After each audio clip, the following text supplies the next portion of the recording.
You ask Tiger to calculate. This deals with linear inequalities with one unknown.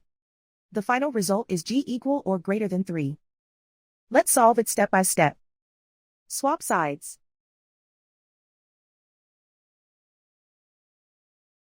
Isolate the g.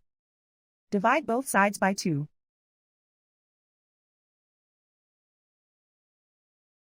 Simplify the fraction.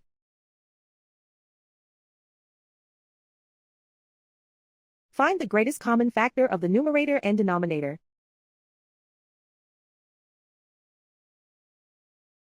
Factor out and cancel the greatest common factor.